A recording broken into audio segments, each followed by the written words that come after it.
मोहन बहुत साल बाद अपने गांव वापस आता है और वो एक किसान होता है। एक दिन वो अपने दोस्त बलराज के साथ गांव घूम रहा होता है।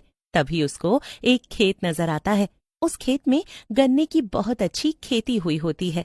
अरे, ये गन्ने का खेत किसका है बलराज? पहले भी मैं यहाँ पर आया हूँ, पर इतना अच्छा गन्ने का खेत तो मैंने कभी नहीं देखा।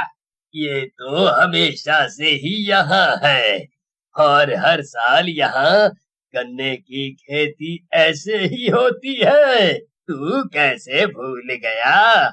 हैं? पहले तू भी तो गन्ने की ही खेती किया करता था, लेकिन अचानक ही तू गांव छोड़ शहर चला गया।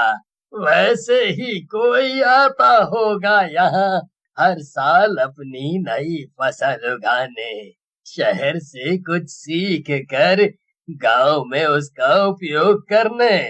हैं? तभी बलराज को ऐसा महसूस होता है जैसे उसके पीछे कोई खड़ा है। मोहन, मेरे पीछे कोई है क्या? मोहन बलराज के पीछे जैसे ही देखता है तो वहाँ एक चुड़ैल हल लेकर खड़ी होती है। मोहन उसको देखते ही भाग जाता है। बुढ़ा होने की वजह से वो भागते भागते गिर जाता है। क्या हुआ मोहन? ऐसे क्यों डर गया? आराम से चल, मैं भी चलता हूँ। लगता है कोई जानवर होगा, तभी मोहन डर गया। बलराज डरते हुए पीछे घूमता है और घूमकर देखता है तो उसके सामने एक भयानक चुड़ैल हाथ में हल लिए खड़ी होती है। तुम्हारी हिम्मत कैसे हुई मेरे खेत में आने की, वो भी इसके साथ? मेरे खेत में इसकी लाश आएगी, अब ये कभी नहीं आ पाएगा। और अब उसकी वजह से तू भी मरेगा। मैं नहीं आया, मुझे जाने दो। वो तो मोहन मुझे यहाँ लाया था। देखा आपने? है, जो अभी अभी यहाँ से भागा वो तो मेरा भी नहीं है। मुझे जाने दो, मुझे जाने दो। चुड़ैल मुस्कुराई और अपने एक तरफ देखकर बोली, देख बहन, वो आ गया। कौन? किससे बात कर रही हैं आप? मुझे मुझे जाने दीजिए।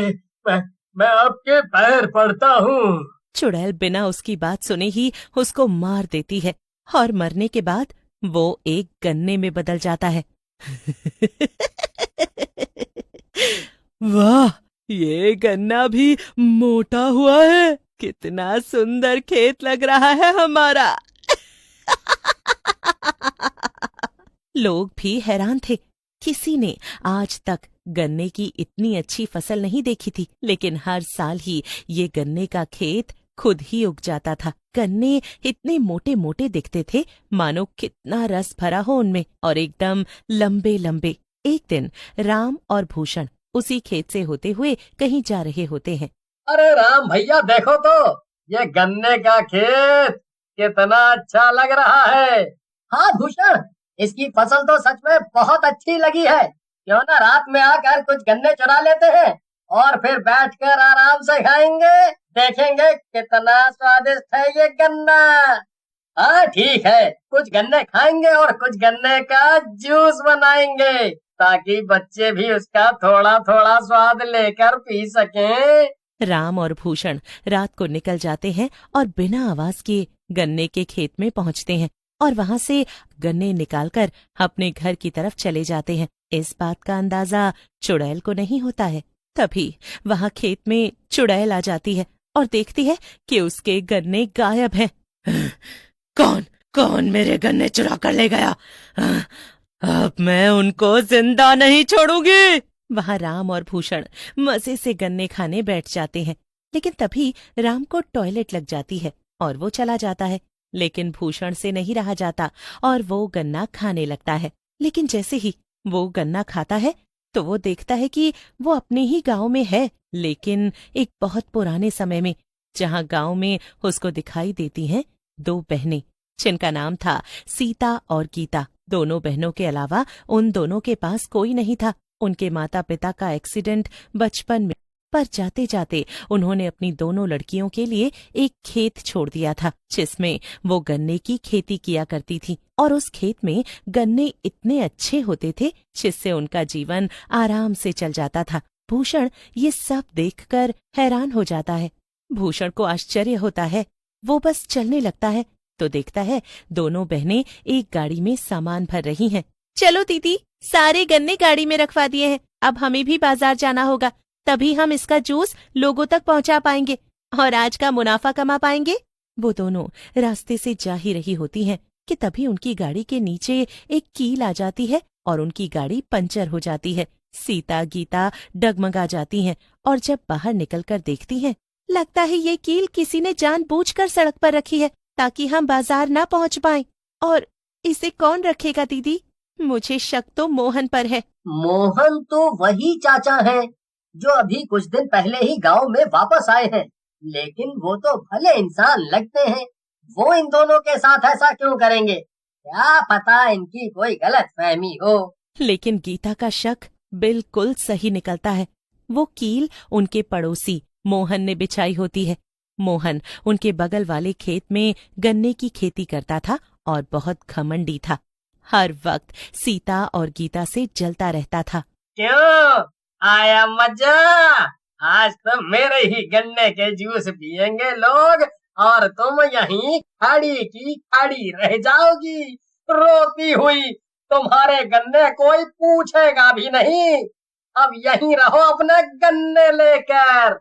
ऐसा देखने में आया था कि मोहन को हमेशा ये बुरा लगता था कि सीता और गीता उससे ज्यादा अच्छी खेती करती हैं और अपना जीवन काफी अच्छे से बिताती हैं। वहीं मोहन घमंडी के साथ आलसी भी होता है। वो ज्यादा मेहनत नहीं करता था, इसीलिए उसकी खेती अच्छी नहीं होती थी। कब तक तुम ऐसे ही गलत काम करके हम लोगों को रोकोगे? कभी न कभी तो तुम्हें भी सजा मिलेगी ही। बेशक आज न मिले, लेकिन कभी तो मिलेगी ही। मोहन, आज तुम हमारे हक की रोटी खा लोगे, कल तुम्हारे हक की कोई और खाएगा। सीता और गीता की गांव में सभी से बनती थी, इसलिए उस दिन भी जब वो सड़क पर अकेली खड़ी होती हैं, तो भैरव काका अपने फलों को लेकर उसी रास्ते से जा रहे होते हैं और देखते हैं कि उनकी गाड़ी पंचर हो गई है। क्या बताएं काका, हर बार की तरह ये मोहन हमसे जलता है ना, इसीलिए गाड़ी पंचर करके खुद आगे चला गया। अब जाएं भी तो जाएं कैसे, इसीलिए यहाँ पर खड़े हैं।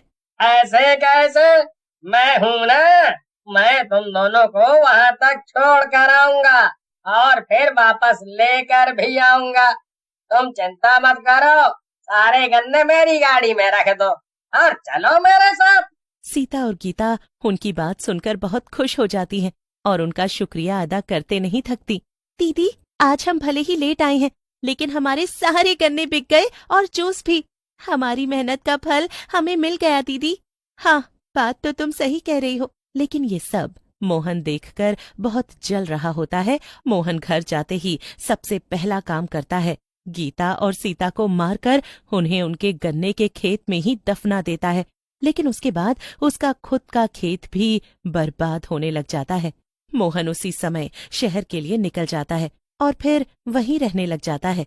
इसके बाद भूषण वापस अपने समय में आ जाता है। भाई राम, जल्दी से उठो, ये गन्ने कोई मामूली गन्ने नहीं है।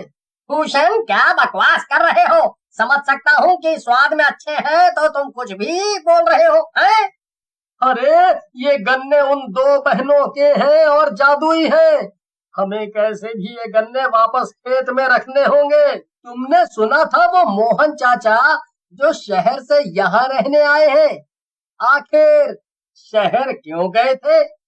हाँ सुना तो है, लेकिन पता नहीं, मुझे क्या मालूम क्या हुआ है। उनका कुछ काम होगा शायद, या उनका मन नहीं लगता होगा तो यहाँ चले आए।